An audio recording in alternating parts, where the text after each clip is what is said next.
Hello, welcome to Sonography Radiology Training Channel. This series of videos is about pandemic-endemic diseases. This is the second video in this video series with title of Human Metapneumovirus Radiologic Manifestations.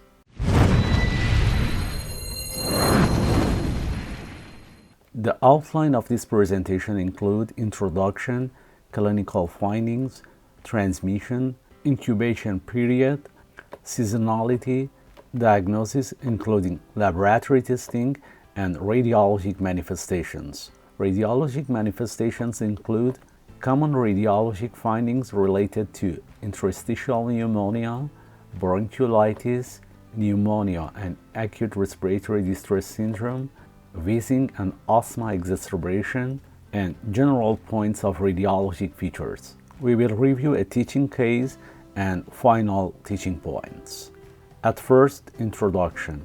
Human metapneumovirus is a virus that primarily causes respiratory infections in humans, particularly affecting the upper and lower respiratory tracts.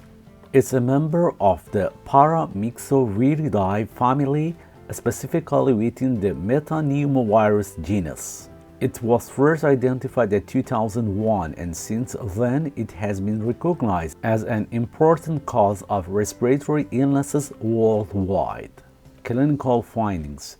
Common symptoms include cough, fever, nasal congestion, sore throat, shortness of breath, wheezing, and fatigue. In severe cases, especially in young children, the elderly, or those with weakened immune systems, human metapneumovirus can cause pneumonia, bronchiolitis, and exacerbations of asthma.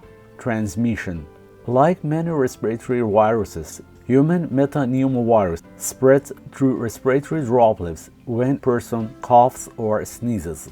It can also spread via direct contact with contaminated surfaces and then touching particularly the nose, mouth, or eyes. Incubation period. The incubation period typically ranges from 3 to 6 days, after which symptoms begin to appear. Seasonality. Human metapneumovirus infections tend to be more common in the winter and spring months, similar to other respiratory viruses like influenza and respiratory syncytial virus. Diagnosis. At first, laboratory testing.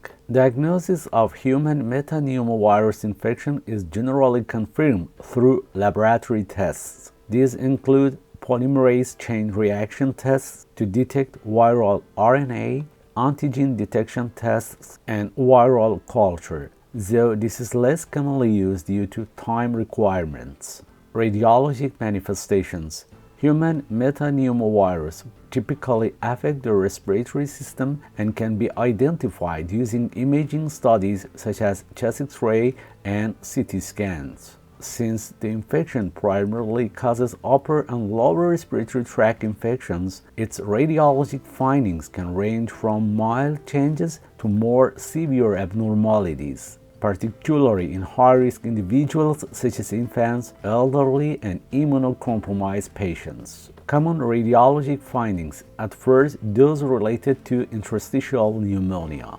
The findings of interstitial pneumonia on chest X-ray include bilateral patchy infiltrates. The most common radiographic manifestation is bilateral patchy infiltrates, usually in the lower lung fields, as we can see in this image. Perihilar or diffuse infiltrates, as we can see in this chest X-ray. These can occur especially in more severe cases resembling viral pneumonia. Airspace consolidation. There may be localized areas of consolidation where the alveoli fill with fluid cells, making the lung tissue appear denser on X-ray.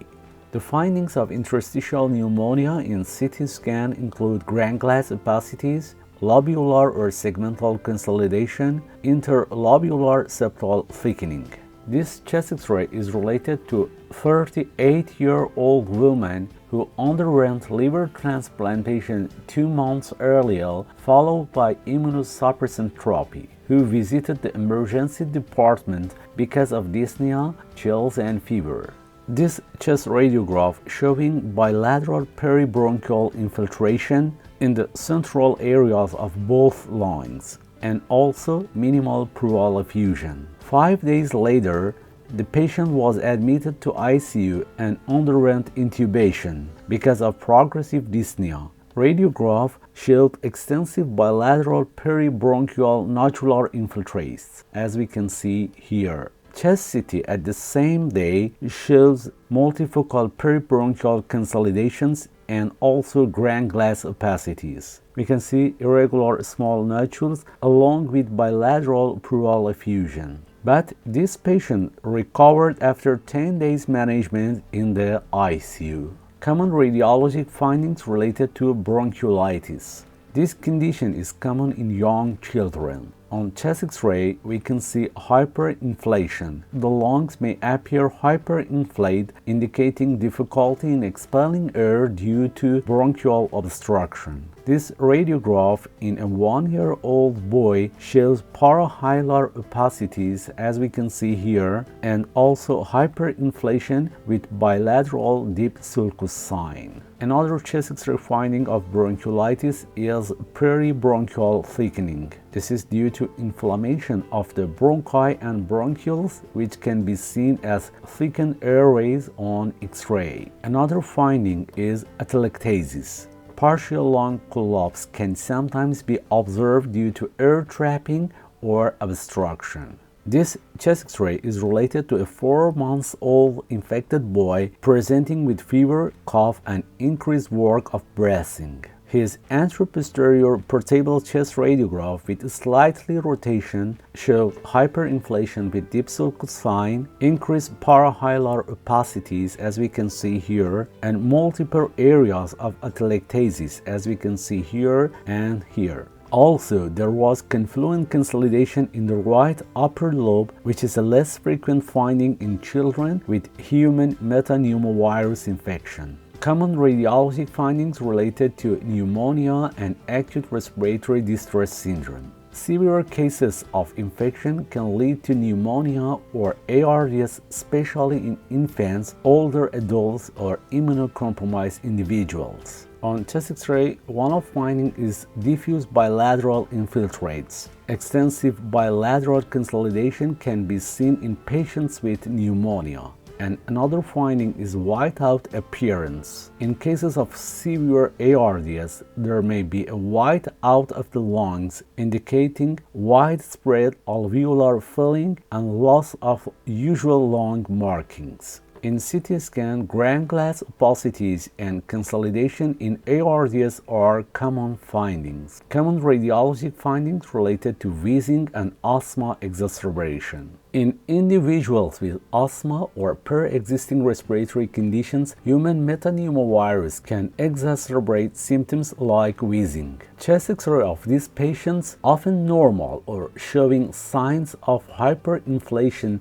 due to airway obstruction. In some cases, subtle infiltrates or signs of bronchial wall thickening might be visible, as we can see in this patient. General points of radiologic findings. We must know there is no specific pattern for human metapneumovirus infection. While there are common findings associated with the infection, there is no single radiologic features that is pathognomic or exclusive for human metapneumovirus infection. The findings overlap with those seen in other viral respiratory infections like respiratory syncytial virus and influenza. The radiologic findings may be mild to severe. The severity of radiologic findings often correlates with the severity of the infection. Most pediatric cases show mild interstitial pneumonia, while severe cases, particularly in vulnerable population, may show more extensive bilateral infiltrates and consolidation.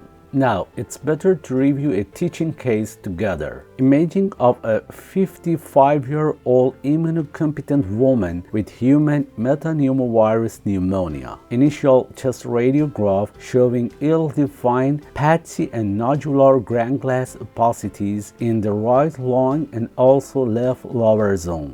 Chest CT shows irregular and nodular consolidations and also multiple ill-defined centrilobular nodular opacities with mild bronchial wall thickening. In this patient, 5 days later, the lesions had resolved completely. Now, please pay attention to these final teaching points. Human metapneumovirus is an important cause of respiratory illness, particularly in children, the elderly, and immunocompromised individuals. Although it often causes mild symptoms, it can lead to serious complications in high-risk populations. Radiologic manifestations of human metapneumovirus typically involve patchy bilateral infiltrates, ground-glass opacities, and signs of interstitial pneumonia or bronchiolitis, especially in severe cases. Chest X-ray and CT scans are helpful tools in assessing the extent of lung involvement, but the radiologic features overlap with other respiratory viruses, so clinical context and laboratory confirmation are important for diagnosis. There is currently no specific treatment or vaccine, so supportive care and prevention through good hygiene practices remain key strategies in managing this viral infection.